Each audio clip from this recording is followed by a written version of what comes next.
Hi, my name's Aidan. I'm 34. You ever come back to a place that's supposed to feel like home, and every sound is wrong? Like the clock ticks louder, the fridge hums with this low drone that drills into your skull, and even the walls feel like they're watching? I didn't used to be like this, but something changed out there. And I don't mean some movie-style moment. No big explosion, no last goodbye. Just silence. And now I'm here, back in a house with people who know me, love me even, and I can't figure out how to open a damn door without checking for shadows first.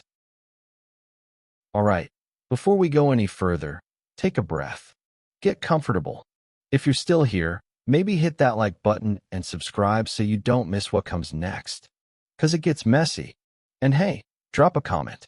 What would you have done if it were you standing in my boots? Seriously, I've been asking myself that for a long time. Let's start at the moment my boots hit the driveway. Mid-March.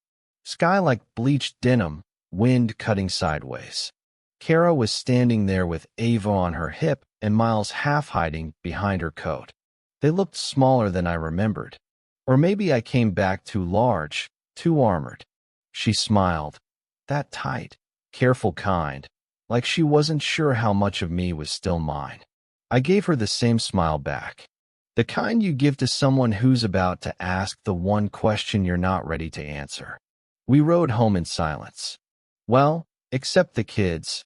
Ava kept babbling something about a birthday party, and Miles kept kicking the back of my seat like it owed him money.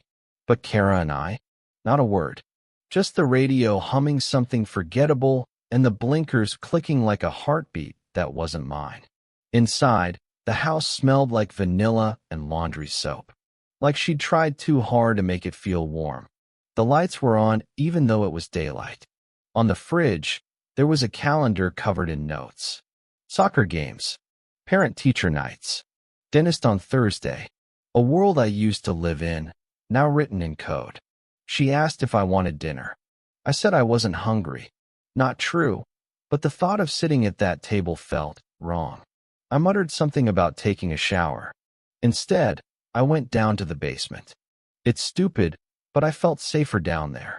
No windows, no reflections, just concrete and dust and the hum of the water heater.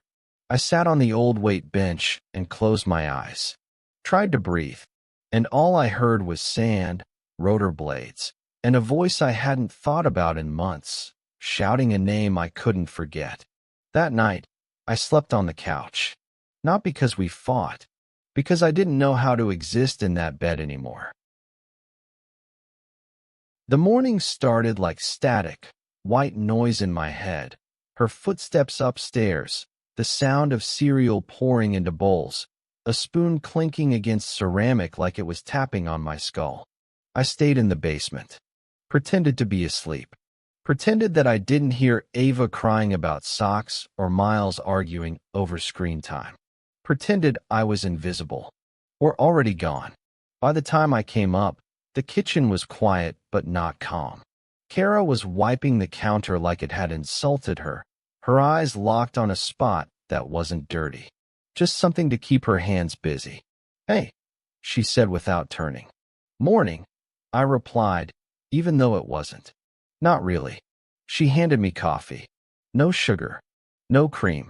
Just the way I used to drink it. Before. I took a sip and felt it burn all the way down, sharp and bitter like memory. "Dinner with the Haydens tonight," she said. "You remember them?" I nodded. Didn't say I hadn't thought about the Haydens in over a year. Didn't say that crowds made my palms sweat now. That I had to sit with my back to a wall just to keep breathing. "They're excited to see you," she added.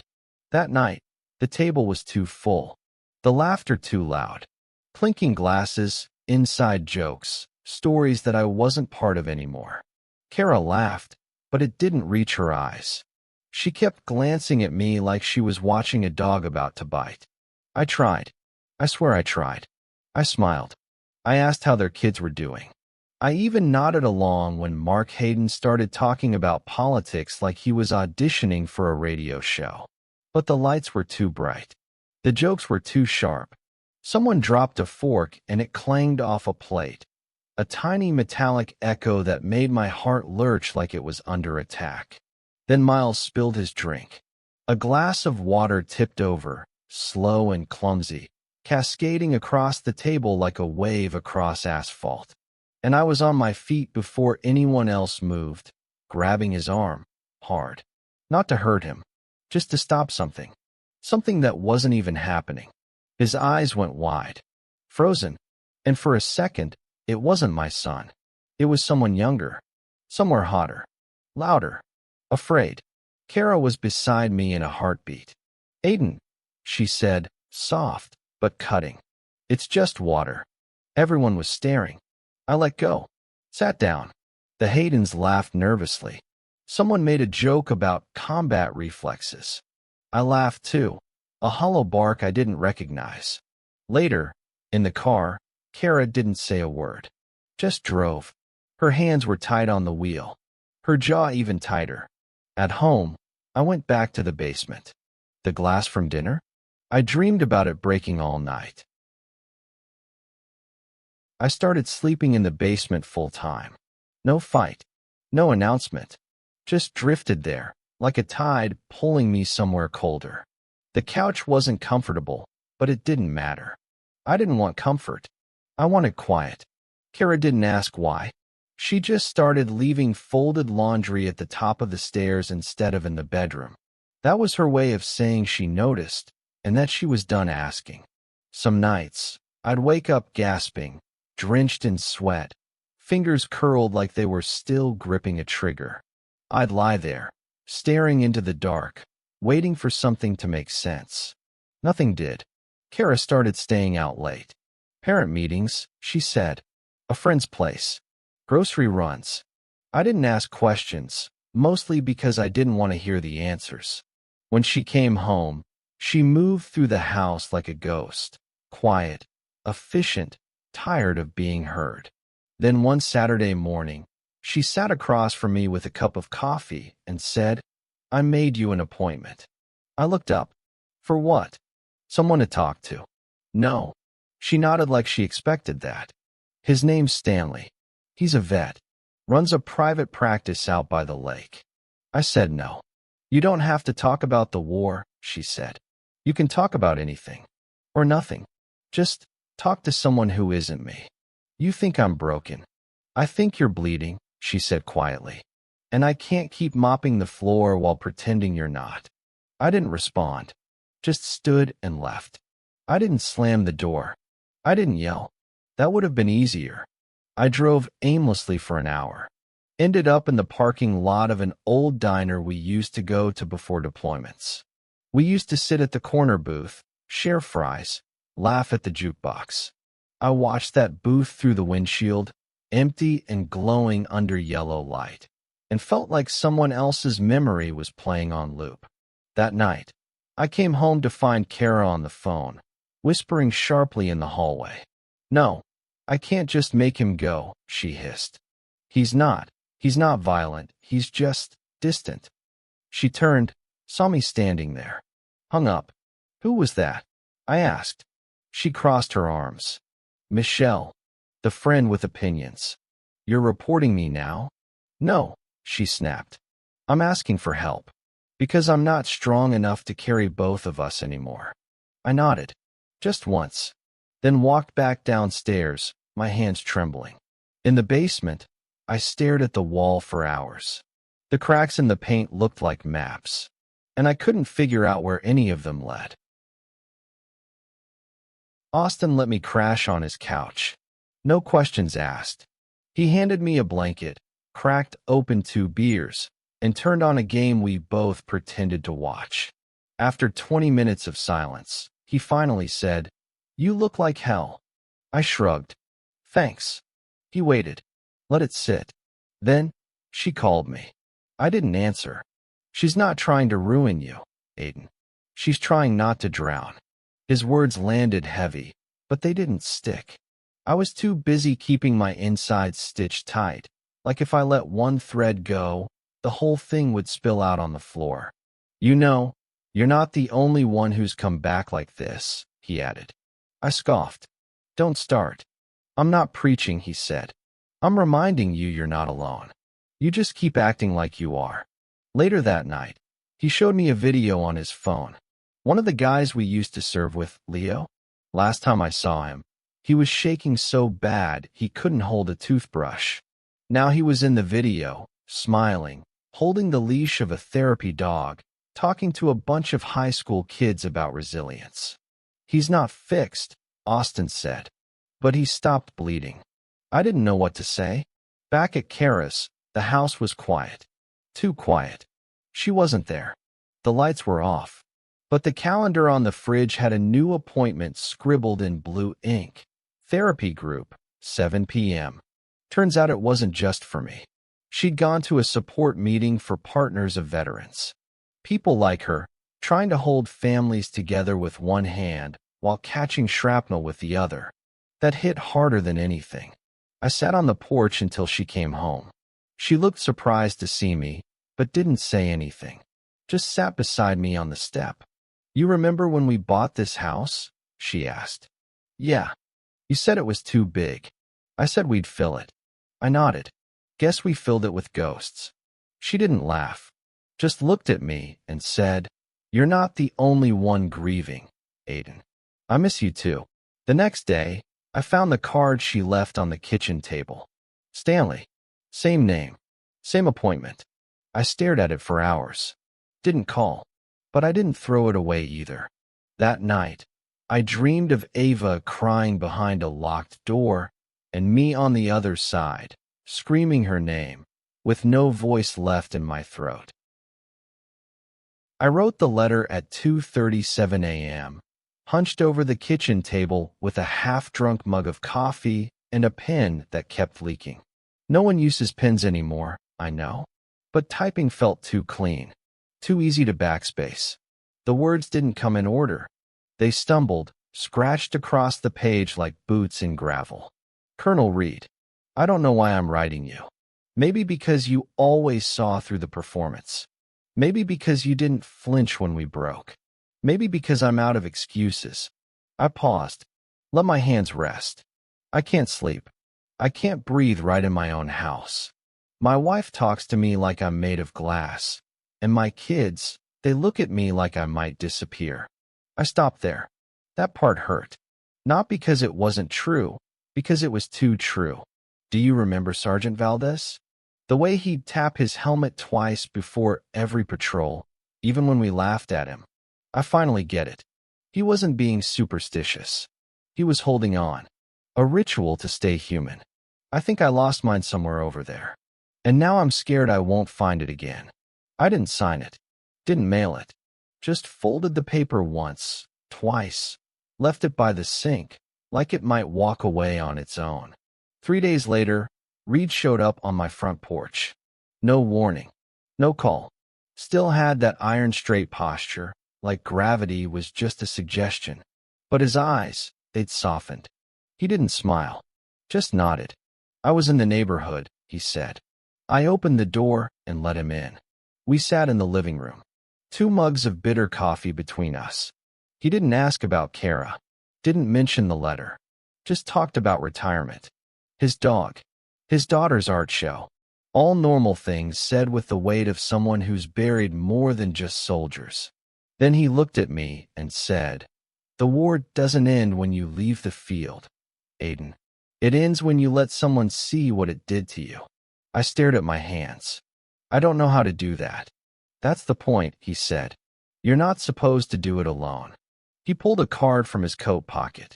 The same name. Stanley. Make the call. That night, I sat on the porch with the phone in my hand, thumb hovering over the number. And for the first time in months, I didn't feel like the house was about to collapse under me. Stanley's office didn't look like a therapist's office. No framed quotes. No soft jazz. No salt lamps trying to convince you trauma can be diffused like essential oils.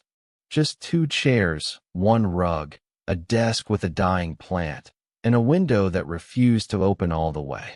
He greeted me like an old neighbor, with a nod, no handshake, and 0 small talk. You can sit, he said, pointing to the chair. Or stand. Or pace. I've seen it all. I sat. He waited. Let the silence pile up between us like bricks. I didn't even want to come, I said finally. He didn't blink. Most people don't. But they still show up. That's something. I looked at the bookshelf. One photo stood out, a younger version of him, in fatigues, arms around two other soldiers. The one in the middle had a black bar over his eyes. Maybe that was for anonymity. Maybe it was just a broken print. Either way, it felt accurate. I didn't know how to begin, so I just said, I'm not sleeping. Yeah, he said. That's usually one of the first things to go. He didn't ask why. Didn't ask what happened over there. Just leaned back, hands folded like he was holding something fragile. I see her, I admitted. In dreams. Kara. Only it's not Kara. It's someone else with her voice, and she's trying to get me to come inside the house. But I'm standing on the lawn, and there's blood in the grass, and I know. If I go in, I'll bring it with me. Silence again. Stanley's voice came soft. And what happens if you don't go in? I shook my head. They're alone. And that cracked something. The rest came in pieces. The checkpoint. The noise. The quiet after. The guy who didn't duck fast enough. The kid with the phone that looked like a detonator. The friend who said, Go, I'll cover you, and never did. And the worst part? That after all of it, I came home and couldn't open the fridge without flinching at the sound of ice cracking. When it ended, I sat there, wrung out. Stanley didn't offer me tissues. Didn't pat me on the back. Just said, You lived.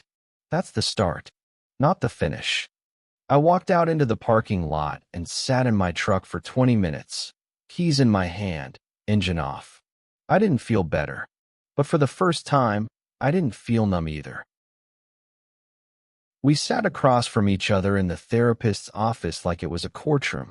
2 chairs, neutral carpet, 1 box of tissues that neither of us touched. Kara looked tired.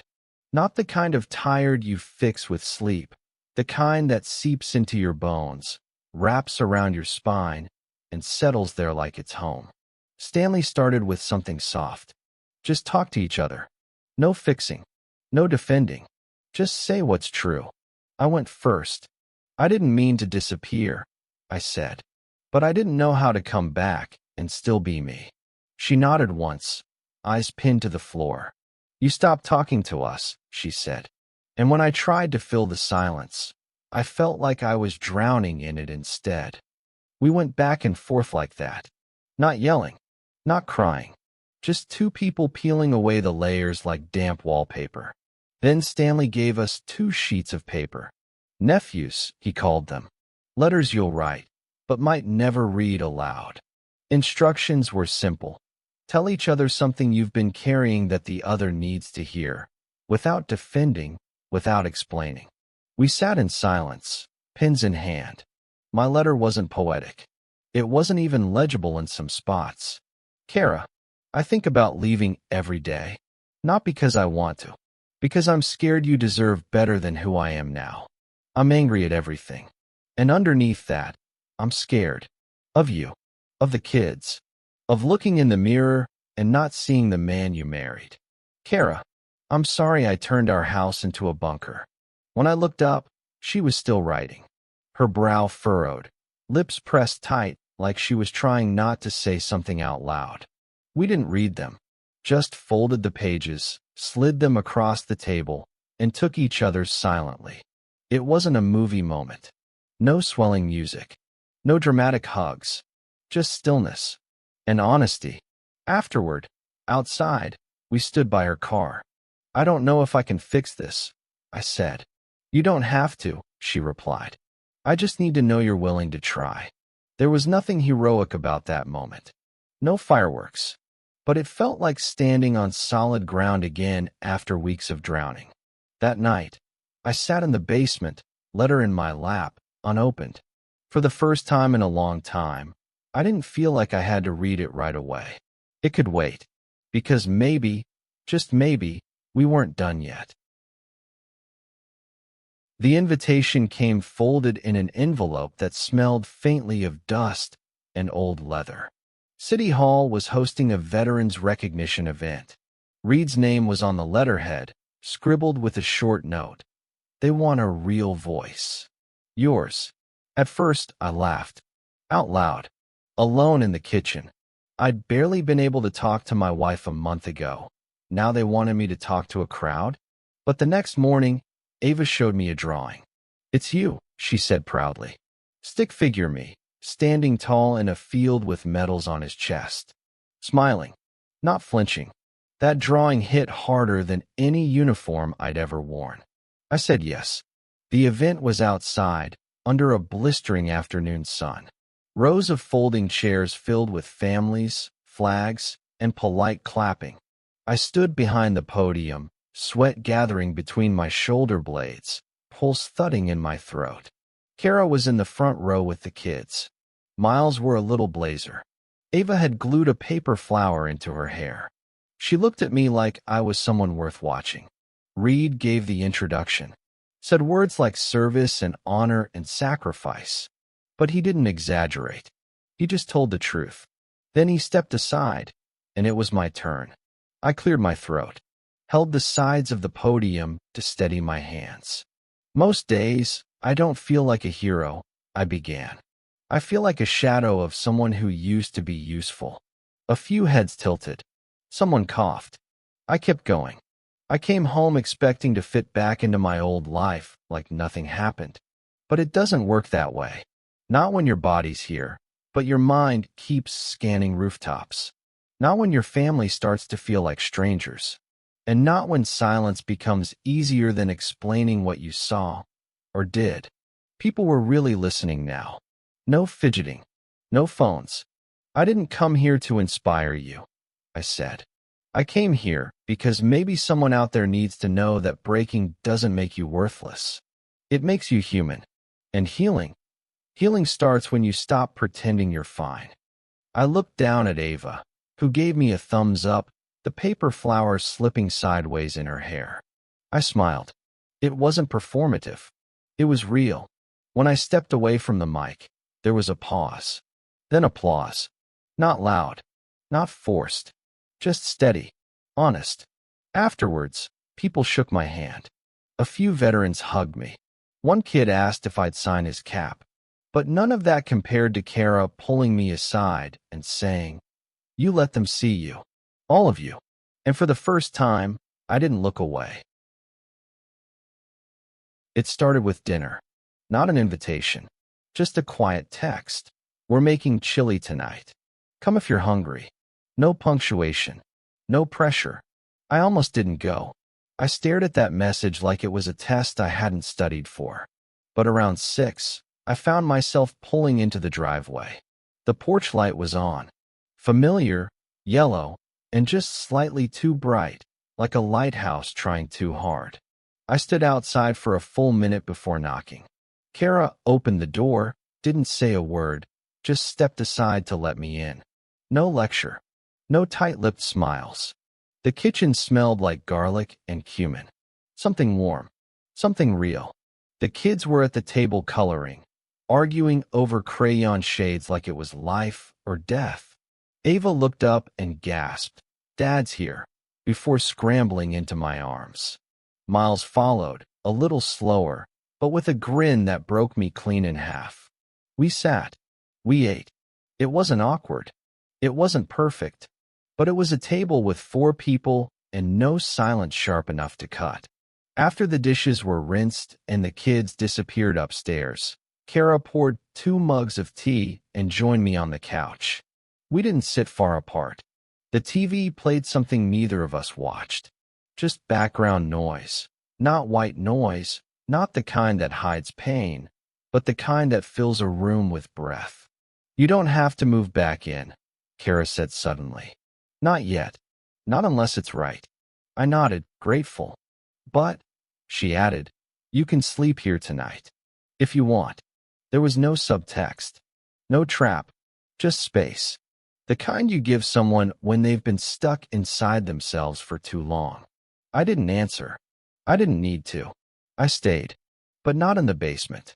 Not on the couch. That night, I lay in our old bed. Same mattress. Same sheets. But the air felt different, like the house had finally exhaled. I didn't bolt upright when the heater kicked on. I didn't scan the shadows for threats. I didn't flinch when Kara rolled over and brushed my arm. Instead, I whispered, "I missed this." She didn't say anything, but her fingers found mine under the blanket. We fell asleep like that. No promises. No pressure. Just presence. The threshold wasn't a line anymore. It was a circle, and for the first time in a long time, I was inside it. Spring came late that year. The ground stayed stubborn, half frozen well into April, but then, almost overnight, things began to bloom. Daffodils shot up by the mailbox. The tree out back, the one we thought was dead, started showing soft green at the tips. We moved 2 months later. Not far, just to the edge of town, near the lake. Smaller house, fewer rooms, no unfinished basement to disappear into. Kara called it a reset. I called it a retreat. The truth was somewhere in between, and we were finally okay living in that space between definitions. She started teaching at a new school, psychology elective. She said talking to students about stress and silence felt like planting something. Not fixing them, just helping them grow. I took a part-time role at a local gym, helping teach boxing to teenagers. Not to make fighters, just to give them something solid to hit that wouldn't hit back. Saturday mornings, we walked the trails. Ava insisted on naming every bird we saw, even if she had to make the names up. Miles would throw rocks into the water, counting the ripples like prayers. The panic didn't vanish. The nightmares didn't dissolve. But they didn't own me anymore. They visited, like old ghosts who stopped trying to slam doors. One afternoon, I stood at the edge of the dock with Kara beside me, watching the kids chase each other through the grass. "Sometimes I think we died back there," I said, quiet. She didn't look at me, just nodded. "Maybe we did." I waited. "But maybe," she added, "we're supposed to." I glanced at her. She smiled, tired, honest. "So we could grow into something else." There were no violins, no grand speeches, just wind off the lake and the sound of Ava laughing like the world had never been cruel. I took Kara's hand. It was warm, steady, still here.